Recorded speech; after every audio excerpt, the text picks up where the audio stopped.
Happy Monday, my readers. Today for reading workshop, you're going to need your reading notebook, highlighters, glue stick, a pair of scissors, and your pencil, and then your green ELA resource folder.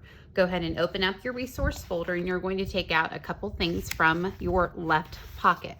You're going to take out the page that starts with a little boy with glasses that says point of view. The second page is a point of view sorting cards. And the third thing is going to have 3 different sections, and at the top it has a banner that says what's point of view. Those 3 items are going to be taken out. Everything else keep inside your folder. Close your green folder, make sure that it stays inside of your anchor binder, and then place that back inside of your basket so you can have it for later. We're going to go ahead to our reading notebook and open up to last week's lesson, where we were learning how to create a complete summary using the acronyms for somebody, wanted, so, then, finally. On Friday, we created our paragraph summary using the Read Aloud picture book, A Bad Case of the Stripes. So throughout, you were able to identify where Mrs. Ling included each of the components that were necessary to make that complete summary on that book. Today, we're going to be moving on to our last item for our character unit that we will be taking a test on a little bit later this week. So the first item that we're going to be going to is on page 49. So go ahead and write 49. We're going to go ahead and flip back to our table of contents, and we are going to write inside. On page 49, we're going to start the last section on point of view. Then you can go ahead and put today's date, which is 10-19-20. Remember, at any point during our lesson video, you can go ahead and push pause to get yourself caught up and keep yourself organized, and then push play when you're ready to continue. Go ahead and turn the page back to where page 49 was created. The first thing we're going to do, this was printed twice on your sheet. You will not need it twice, so we are going to go ahead and use our scissors, and we're going to cut off half that you can dispose of in the trash can. We are going to keep only the 1/2 that is needed. So we're going to use our glue stick. We're going to go ahead and make the frame, crisscross, go ahead and smooth that down. Remember, this is on your right side that we've labeled page 49. Then you're going to turn the page. The second page that we're going to insert is the one that has the banner that said, what's point of view? This one you're going to turn so the title is on the left side or the outside of the left side of your notebook page. So turn it over, and we're going to crisscross, make our frame, and make sure that the title's on the left, and smooth it out. Our final page we're not gluing in yet because we're going to be using our scissors to cut this apart and do some of our sorting with it. So we're going to just tuck that to the side to use at the end of our lesson. So if you would go ahead and turn back to our beginning of today's lesson, which is on our information sheet. We're going to use our highlighter, and we're going to highlight where it says point of view at the top. Before you've watched Mrs. Ling's lesson video on point of view, you should have already listened to the vocabulary point of view introduction video. That will give you some sort of content or context of where we are going with today's lesson. We are going to be looking at how an author chooses to write their story to tell us which point of view or how the story is written. So we're going to go ahead and identify the different points that could be used. So it says writers choose a point of view to tell the story, knowing that it will affect how the story is told. So the first thing I'm going to do is highlight where it says tell the story, knowing that it will affect how the story is told. So the first point of view that an author can choose is something called first person. And when we have first person, it is when the author chooses to use pronouns such as I, me, or we. So I'm going to go ahead and highlight those 3. The main character is telling the story, so I'm going to box main character. Sometimes you may need to read the back of the book or wait until another character is speaking to the main character and look for their name. The advantage of when first person is being used is the reader is inside the main character's head and can tell what he or she is thinking or feeling. And so we're going to underline that first part. Reader is inside the main character's head. A disadvantage, though, for when a first-person story is being told is the reader may not be able to tell what other characters are thinking or feeling. So we're going to underline where it says may not be able to. And then the last part, others characters are thinking or feeling. So we're quite aware of the main character's thoughts and how they're reacting to events that are happening throughout the story, but we don't necessarily know the impact on the other characters that are possibly influential in that story. The second type of story that an author can write is something from a second person perspective. A second person perspective is when the author uses pronouns such as you, your, or yours. The author talks directly to the reader. So this is going to be very important because we're going to be reading some stories this year where we read it in second person. And if you're familiar with one of Kate DiCamillo's books called The Tale of Despero, she oftentimes will stop at the end of a chapter or somewhere important to make sure that the reader is understanding the significance of an event or something that's happened to the character. Most appropriate for email, presentations, business, and technical writing. When your teacher addresses the entire class, he or she is using second person point of view. So oftentimes you will hear Mrs. Ling when I'm talking to you in these lessons videos that I might be referring to you, the person who I'm speaking to, and that is the intent of the understanding. And the last type is called third person. So an author might use third person when they use the pronouns he, she, or they. The author or the narrator is telling the story. So we're going to underline that part. And traditionally is used for academic writing. Some of the advantages of when third person is used is when the reader may have an objective or a non-biased view of the character and events. A disadvantage is when the reader is not completely inside any of the character's head and able to fully experience the story from their point of view. So we feel kind of disconnected from our characters because we're not hearing their struggles or how things impact them. So we're going to go ahead and underline that particular part. So now we're going to use some of the information that we have found on this page to fill out our chart. So we're going to flip the page, turn the page so you can view it. So at the top it says, what's point of view? Oftentimes you'll hear point of view actually referred to as the first letter of each of those words. So POV. So what's the POV? Go ahead and highlight that part because we're going to be using some of the information from the previous page and from our vocabulary video to help us kind of make some notes for ourselves so we can use it as a reference as we're starting to identify examples and what point of view the author is using for those. So the first part at the top left, it says point of view is the, and we're filling in the word perspective. So what is the perspective from which a story is told? The same information or story can be shared in different ways. So think about an argument maybe that you and your brother or sister or cousin or best friend had, and when you go to tell an adult, a parent, a teacher, the teacher or the parent has to hear what had happened from each person involved, because each person involved might tell the same exact event in slightly different ways because they have a different perspective of what actually caused the argument or what was said during the argument or the result of how that argument impacted them.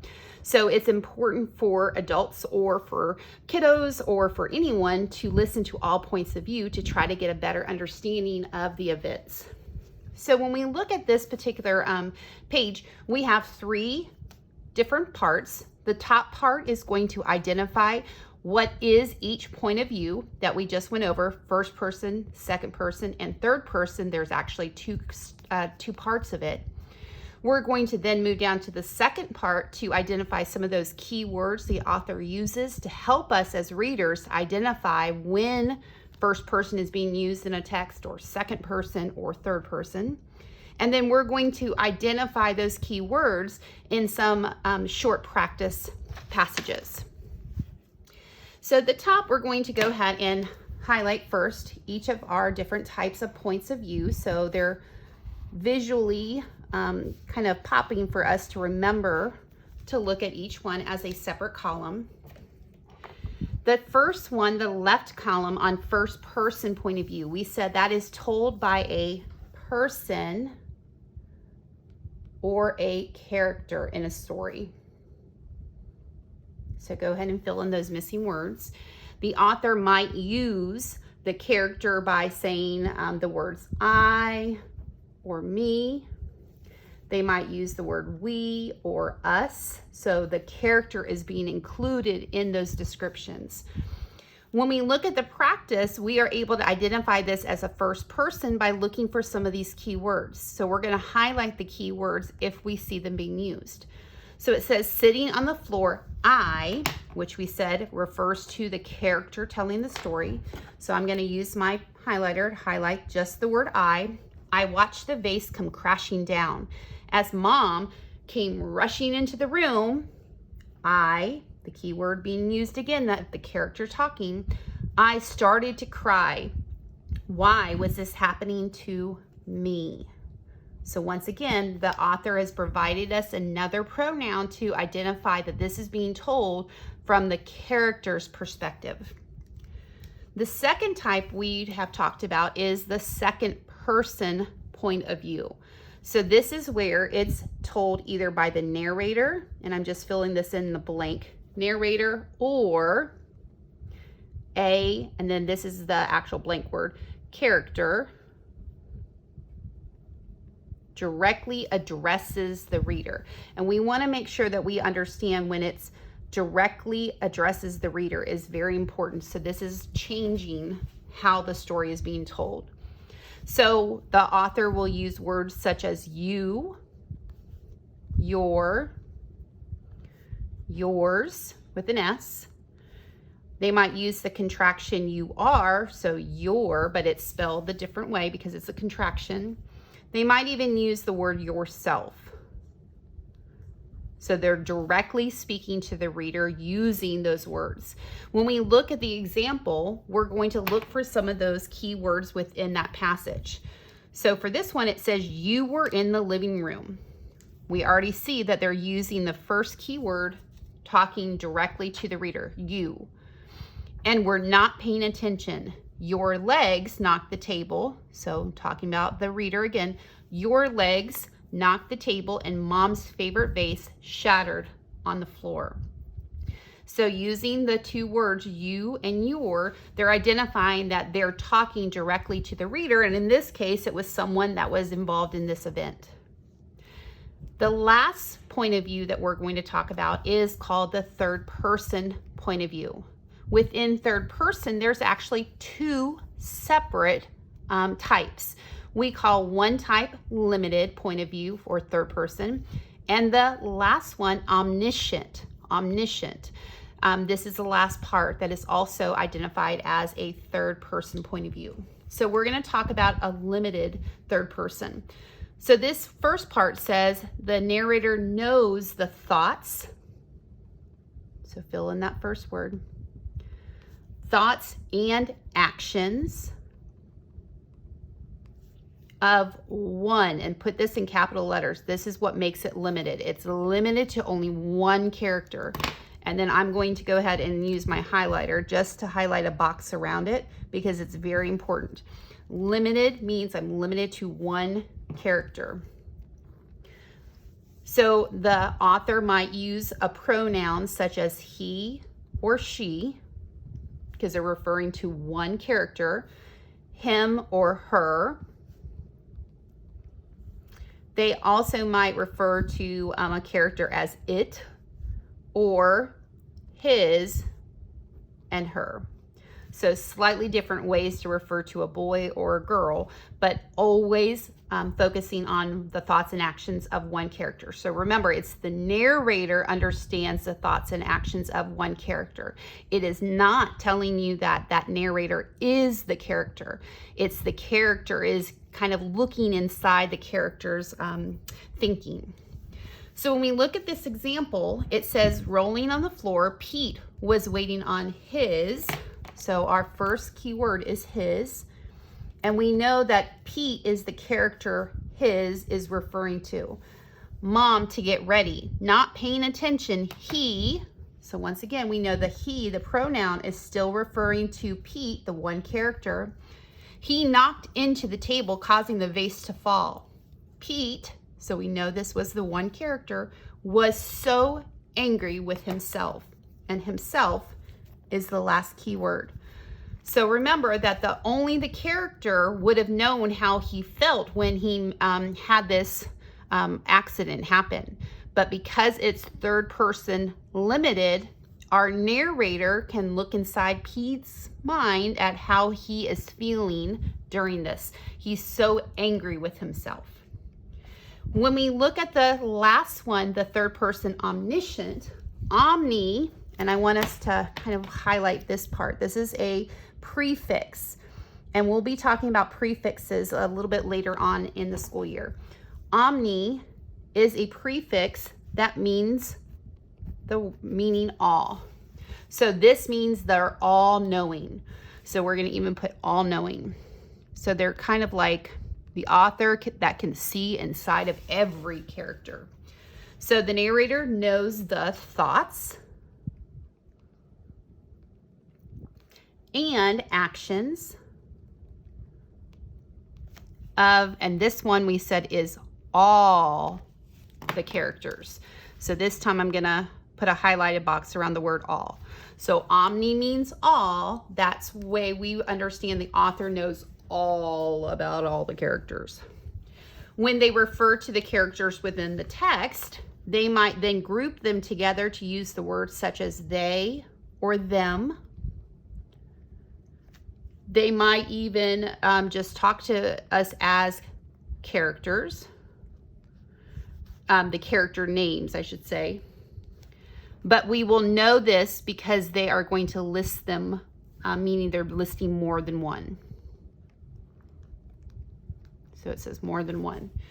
So when we look at this passage example, it says, feeling rushed, Mom, that's my first character. So Mom was quickly getting ready as Pete, it's my second character, waited impatiently. Rolling on the floor, Pete, so once again, talking about the character Pete, watched in horror as the vase shattered. Unsure of what broke, Mom came charging into the room. So when we talk about omniscient, the author is telling us the actions or the actions or the thoughts of more than one character. In the limited third person, we only know the actions and thoughts of the one character specifically. So now we have ourselves a reference sheet that we can use during the next couple of days when we do some practice being able to identify when a story is being told either in first person, second person, and then third person limited or third person omniscient. So we're going to do a practice today. So now this is when you're going to need your passage and your scissors. You're going to very carefully cut out the rectangle box like Mrs. Ling is.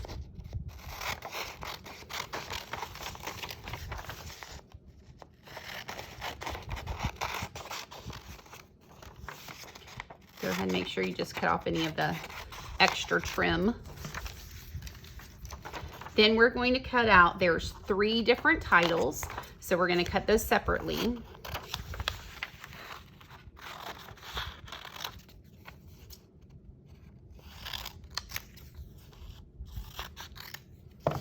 So we're going to, in a minute, I'll talk about what we're going to do with those. And then you're going to cut out these 3 sample passages.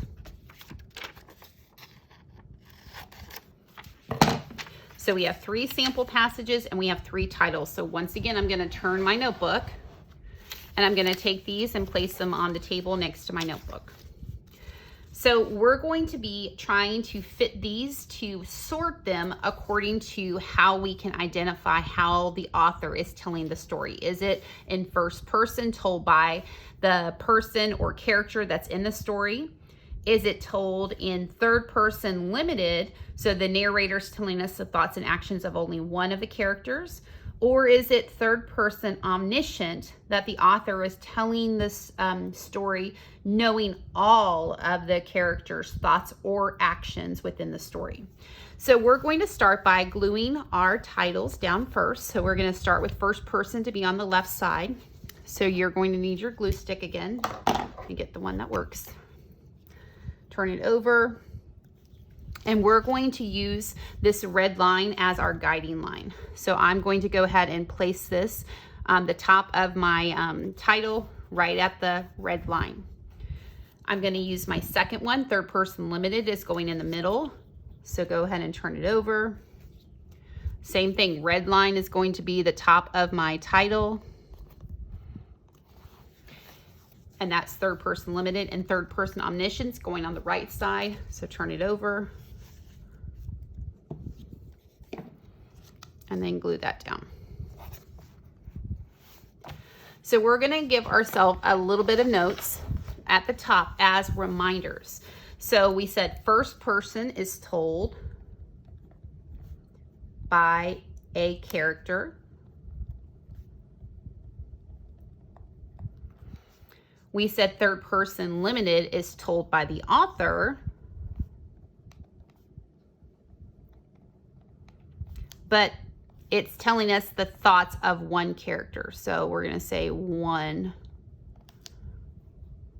character. Third person omniscient is once again still told by the author, because it says third person, so it's told by the author or narrator. But this time we are able to focus on many different characters' thoughts or actions. So characters. And there's an S, but it doesn't fit, so I'm going to put it above. So now within your 3 passages, you are going to try to identify which one is an example of first person, which one's example of third person limited, and then the last one is which one is an example of third person omniscient. This is where you're going to stop the video. You're going to read each one using your highlighter to highlight words that are the key words that are going to help us identify the point of view. So looking for words like I, me, you, he, she. So that is why we have our reference sheet right above. So I'm going to take a peek at some of them just to show you what I mean. The first one, it says, it was early, way too early for me. So I'm going to use my pink highlighter to highlight the word me. That's my first clue. But now I have to continue reading the entire passage to highlight all of the key words. So there are going to be several key words that you're looking for to identify whether or not it's first person told by the character, looking at your keywords at the sheet above, or is it telling me that the author is telling this in a third person limited? So it's told by a narrator or author that is focusing on one character. Or do the keywords tell me this is third person omniscient? So once I've highlighted all of my keywords, I'm going to then set it down wherever it goes. I'm going to use the second passage to continue to do the same work. So I start with reading it. It says it was early, way too early for John. So I'm going to highlight the word John. And then I continue reading, highlighting all of the key words, characters' names, the pronouns. And when I'm done, I'm going to try to decide, can I tell which one of the point of views does this belong to? Then the last one, you're doing the same type of work. It was early, way too early for John. So this starts the same way. So that's my indication that they might be going towards the right side in the middle some way. But I have to look at which one would identify the focus is on one character's thoughts and actions or more than one. That's going to be the deciding factor. So remember, highlight all of the keywords for all 3 practice passages and then glue them down according to wherever they belong. When you're done with this work, you're taking 3 pictures for today's submission. Your completed practice page, your note page that has the 3 columns, and then your third picture is going to be on the point of view information introduction. Remember, 3 pictures once you've completed your work.